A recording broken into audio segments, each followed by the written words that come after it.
Irreverence, ബഹുമാനക്കുറവ്.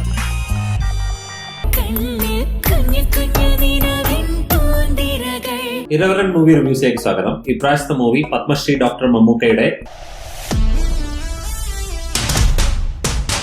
2009 ഇറങ്ങിയ love in Singapore എന്ന പ്രതിഭാസം സംവിധാനം ചെയ്തിരിക്കുന്നത് റാഫി മക്കാർട്ടി ടീമാണ്. ഇവരുടെ ഫിൽമോഗ്രഫി പരിചയമുള്ള പ്രേക്ഷകരുടെ എല്ലാ എക്സ്പെക്ടേഷനും എക്സീഡ് ചെയ്യും ഈ ഒരൊറ്റ കാഴ്ചാനുഭവം. ഈ ദൃശ്യാനുഭൂതിക്ക് ജസ്റ്റിസ് ചെയ്യാൻ വേണ്ടി ഞങ്ങളുടെ സാധാരണ റിവ്യൂ ശൈലിയിൽ നിന്ന് ശകലം മാറുകയാണ്, ക്ഷമിക്കുക.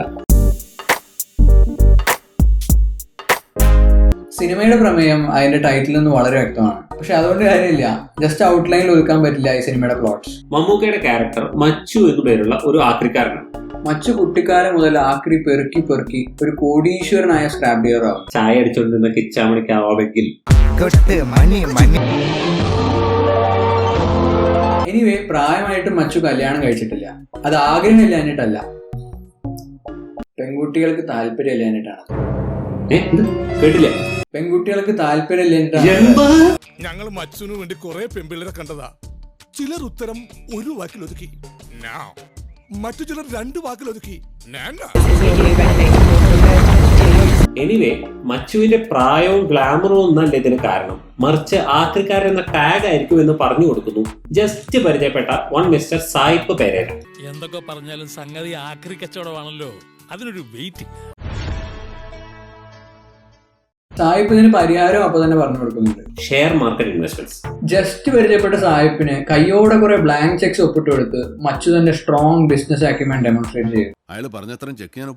മലയാള സിനിമയിൽ സായിപ്പ് എന്ന് വിളിപ്പേരുള്ളവരെ വിശ്വസിക്കരുത് എന്ന് ഇത്ര കാലമായിട്ട് മമ്മൂക്കയ്ക്ക് അറിയില്ല.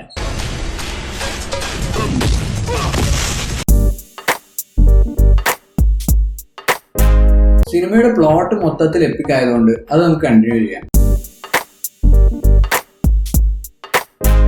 Fair warning, logic and common സെൻസിന് ഇവിടെ യാതൊരു പ്രസക്തിയുമില്ല. Because comedy. സിനിമയുടെ റൈറ്റിംഗ് ബ്രില്യൻസ് മനസ്സിലാവുന്നത് സായിപ്പിന്റെ മോഡസ് ഓപ്പറാൻഡിയിൽ. കിട്ടിയ ബ്ലാങ്ക്സ് വെച്ച് റിച്ചായ മച്ചുവിനെ പറ്റിച്ച് ഒളിച്ച് പെങ്കൊച്ചിന്റെ പേരിൽ ഷെയർസ് വാങ്ങി മുങ്ങലായിരുന്നു സായിപ്പിന്റെ ഇനീഷ്യൽ പ്ലാൻ. സായിപ്പ് ഷെയർ മാർക്കറ്റ് ക്രാഷ് എന്നൊക്കെ പറയുന്നത് മച്ചു വിശ്വസിച്ചെങ്കിലും പോയ കാശിന് പകരം സായിപ്പിന്റെ മകളായ ഡയാനെ കെട്ടിച്ചേരാൻ ആവശ്യപ്പെടുന്നു. പക്ഷെ അവിടെയാണ് ട്വിസ്റ്റ്. തീരെ താല്പര്യമില്ലായിട്ട് പെരേര ഇതിന് സമ്മതിക്കുന്നു എന്ന് മാത്രമല്ല, പിറ്റേ ദിവസം തന്നെ മച്ചുവിനോട് പെണ്ണ് കാണാൻ വരാൻ ആവശ്യപ്പെടുന്നു. എനിക്ക് സമ്മതമാണ്, 100 വട്ടം സമ്മതമാണ്. വന്നോളൂ, നാളെ തന്നെ വന്നോളൂ. എന്താ കാരണം? സായിപ്പ് has A very practical and logical plan. പക്ഷെ മച്ചുവിന്റെ കൂടെ വന്ന സുഹൃത്ത് ഷുക്കൂർ പണ്ട് തന്നെ ഒറിജിനൽ സുന്ദരിയായ ഡയാനെ കണ്ടിട്ടുണ്ട്. ബട്ട് പെരേര ചില്ലറക്കാരനല്ല. പെണ്ണ് കാണാൻ ചടങ്ങിന്റെ ബേസിക് കോൺസെപ്റ്റ് എന്താ? പെണ്ണ് ചായയുമായിട്ട് വരുന്നു, ചെറുക്കനും കൂട്ടർക്കും കൊടുക്കുന്നു. പക്ഷെ സായിപ്പിന്റെ വീട്ടിൽ അങ്ങനെയല്ല. ഓരോരുത്തരായ ഒറ്റയ്ക്ക് ഒരു റൂമിൽ പോയി ആ റൂമിലെ പെണ്ണിനെ കാണുന്ന വിചിത്ര ആചാരമാണ്. വന്നോളൂ, നിങ്ങൾ ഇരിക്കൂ.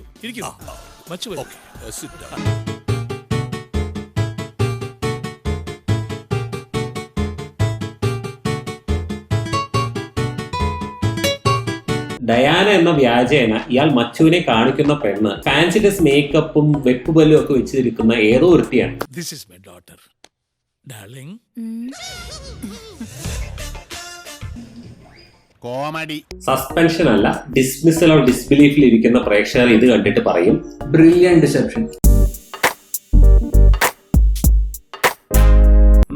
ആയില്ല, ഇനിയും കിടിലൻ പ്ലോട്ട്സ്.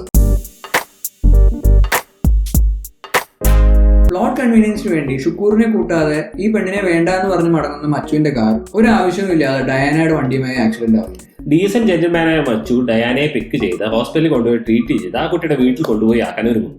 മച്ചുവിന് സ്വന്തം വീട് കാണിച്ചു കൊടുത്താൽ താൻ സായിപ്പിന്റെ മകളാണെന്ന് മനസ്സിലാക്കുമെന്ന് ഓർത്ത് ഡയാന ഒരു സുഹൃത്തിന്റെ വീട്ടിലിറങ്ങും. ഡയാനയുടെ പിന്നാലെ ആ വീട്ടിലേക്ക് വലിച്ചു കയറി പോകുന്ന മച്ചു ആ വീട്ടിലെ ഗൃഹനാഥനായ ഇരുമ്പിനോട് അയാളുടെ മകളെ തനിക്ക് കെട്ടിച്ചു തരാൻ ആവശ്യപ്പെടും. അയാൾ ഉടൻ തന്നെ അതിന് സമ്മതിക്കുകയും ചെയ്യുന്നു. ഇപ്പൊ കയറിപ്പോയത് ഇരുമ്പിന്റെ മകളാണെന്നാണല്ലോ മച്ചുവിന്റെ വിചാരം. സാഹചര്യവശ ഇരുമ്പ് മച്ചുവിന്റെ പഴയ ദോസ്തായതുകൊണ്ട് ഉടനെ തന്നെ അയാൾ ആ വിവാഹത്തിന് സമ്മതിക്കുന്നു. What are the odds? ഇരുമ്പിന്റെ മകളാണെങ്കിലോ ഓൾറെഡി ടോണി എന്ന് പറയുന്ന ഒരാളായിട്ട് കമ്മിറ്റഡ് റിലേഷൻഷിപ്പിലാണ്. തന്റെ കാമുകിയുമായി മച്ചുവിന്റെ വിവാഹം നിശ്ചയിച്ച വിവരം അറിഞ്ഞ ടോണി ഒരു കത്തിയുമായി മച്ചുവിനെ കൊല്ലാൻ വരുന്നതാണ് സിനിമയുടെ അടുത്ത പ്ലോട്ട്.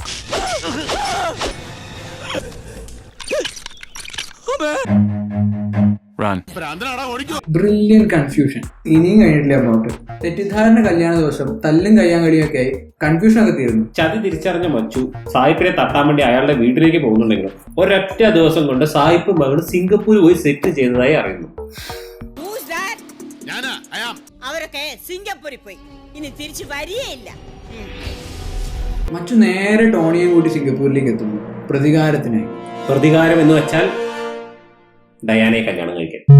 സിംഗപ്പൂരിൽ എത്തിയ ഉടനെ മച്ചു തന്റെ ഉള്ളിലെ ടെർമിനേറ്ററെ ഉണർത്തുന്നു.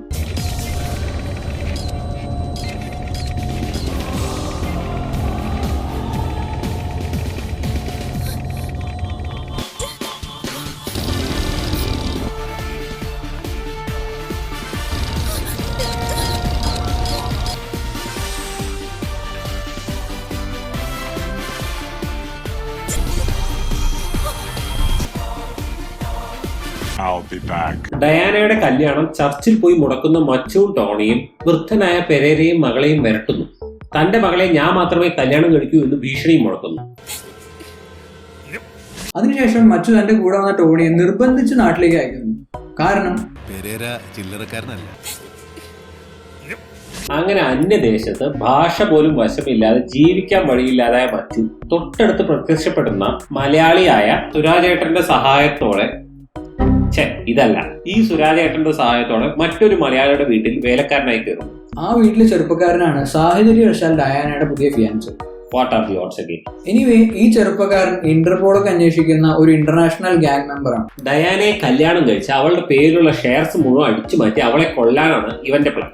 ഞാൻ വിചാരിച്ച കരുത്ത് പോലും ഇല്ലല്ലോടാ മച്ചു നിനക്ക്.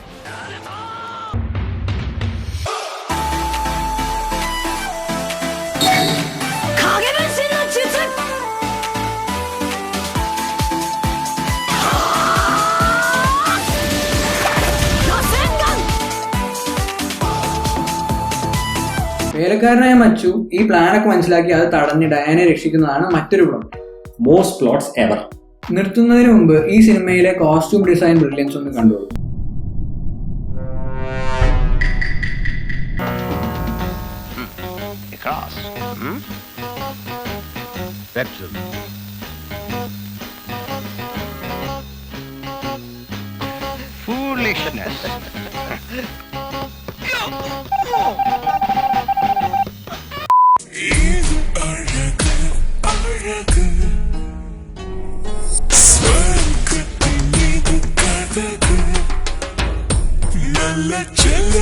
മൊത്തത്തിൽ ഭയങ്കരമായൊരു സിനിമ. ഇനിയും കൾട്ട് മൂവി അപ്രീസിയേഷൻ വീഡിയോസുമായി വരാം. ബൈ.